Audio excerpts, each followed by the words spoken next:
You're a small business owner and one of your first thoughts is that you need to go viral in order to get really good sales.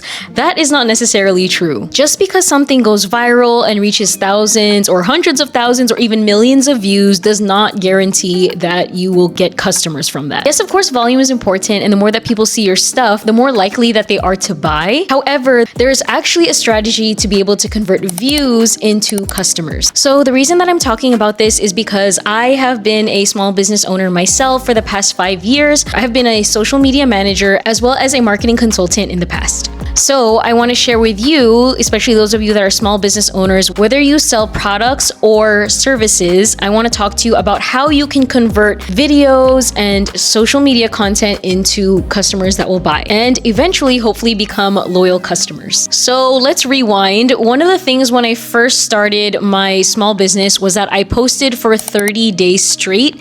I posted 3 videos a day. And I know you're probably thinking like, I don't want to do that. That sounds like so much work that has nothing to do with my business. And yeah, it was a lot of work, but that was just something I had heard of consistently over and over again on TikTok was that, hey, post 3 times a day. And the reason why this was important to me was because I wanted to figure out social media marketing for my business and also monitor my engagement, what kind of videos did convert to sales, and understand and look at my analytics. So during that time, I did have a video go viral, and it was this one.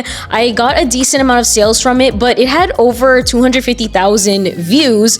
I was really stoked about it. I'm like, oh my gosh, this is it. From that day, I probably got like 20 sales, which was pretty good at the time. However, it was a how-to video. So it kind of taught people like how to make that product. So instead of only attracting customers, I was attracting people that wanted to sell products like me, which is not bad. But if your main goal is to make sales, then that might not be the path that you want to take to do how-to videos. This first one might sound a little bit elementary, and maybe you're like, of course you have to do that. But what you want to do is talk about how to even use your product. Whether you sell soaps, whether you sell stickers, how can people use the product is a great way to show people why they should buy your product. And again, it sounds very easy, like, yeah, of course I have to do that. But a lot of people don't. A lot of people just flash their product, or like the lighting is bad and the quality is bad, and they're just kind of like panning around their product, but that doesn't tell anyone anything. So it is very important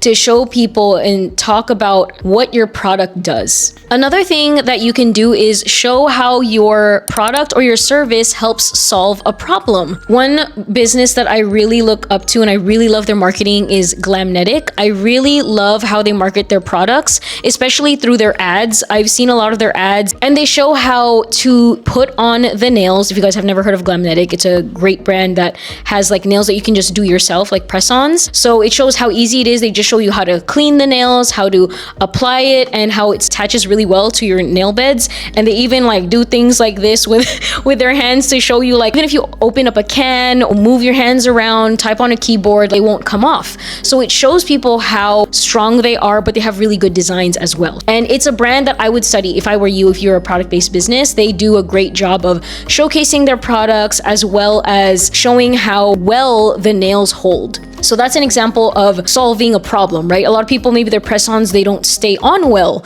but with Glamnetic, they show how strong they are and also how beautiful they are at the same time. Another thing is that you got to think about customers. A lot of people actually buy my products for other people. For my niche, for example, I sell stickers and memo pads and like stationery tote bags. So they give it as a gift during the holidays, or during fall season is a popular one for me, or just a gift in general for a birthday. I remember a lot of my bigger orders was because they were buying for a birthday party where there's like a bunch of people that are going to be there and they're going to put it into little gift bags and things like that. So do you target that? And if people tell you like, hey, I bought your products for this, then it will give you an idea of like, oh, I need to make a video about that because it's popular. I want to go back to talking about why it's important to post a lot. And it's not just because I'm telling you to do it, right? I mean, there are some people that say like, oh, you only have to post once a week. The reason why I don't agree with that, because imagine if someone told you to go to the gym once a week and you're like, I want to lose weight, I have this goal, and then you go to the gym once a week. One week you work on arms, the next week you work on your legs, the next week after that abs, and then the next week after that you're just doing cardio. How can you learn anything? You didn't even learn how to use the machines yet. You don't even know what kind of plan you want to follow. Versus someone who goes consistently, maybe like 3 to 4 times a week or even 5 times a week. So that's kind of a similar way of why you should post consistently. It's just so that you can understand, like, okay, what kind of content is attracting the right customers for myself. From there, then you can kind of understand, view your analytics and see what are people engaging with, what kind of questions are they asking me from the videos that I'm posting, from the posts that I'm posting. And then from there, you can kind of shape how you do your social media. Also, going back to a topic that you want to talk about is storytelling. Especially if you are a small business, it's very important to do some storytelling. Talk about why you started your business. Talk about what the products mean to you. Talk about why you're even selling those products. Maybe there's a special story or a connection that you have. For me, artwork is important to me, and it raises funds for the environment and kids in need. That's why I draw a lot of animals, and we raise funds for, like when I raise funds, for example, for ocean conservation organization, then I draw animals that are ocean animals. People wouldn't know that unless I told them, right? Unless I said it through my marketing, through social media marketing. So that's something, again, that you can do, is talk about your storytelling and what it means. So one of my friends, I'm going to show her small business up here. Her name is Miley, and her business is called Miley's Naturals, and she sells handmade soaps. So she has been making handmade soaps for over 20 years. And that's something special about her business. She's been doing it for so long. She hand makes them, and all of her stuff is made from like organic ingredients, which is really special. And I remember her telling me that one of the reasons why she started her business was because she couldn't find a product in the market, a soap in the market that would help her son with his eczema. He was having a lot of eczema problems. So she learned, and then she developed soaps that he was able to use, and it actually helped him with his eczema. So that could connect with someone who is a mom, right? That could connect with someone who has that same issue with eczema, that wants to have a nice smelling soap, and it's organic and it helps them with their eczema.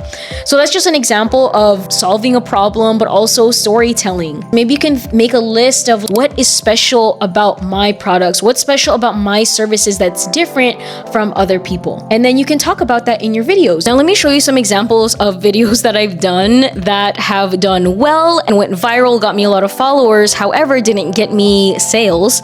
And I'm going to show you some videos of ones that did okay, but they got me a lot more sales because it was towards my targeted customers. So here are some that I found out, again, analyzing and seeing, okay, what's the common thread here that I've been content I've been posting that's not getting me sales, but it's getting me a lot of followers and things like that, was how-to content. As a small business owner, if that is your main goal, to make sales, to get customers, this type of content where I did how-to, like how to make memo pads, how to make stickers, in my niche, that's what I was posting.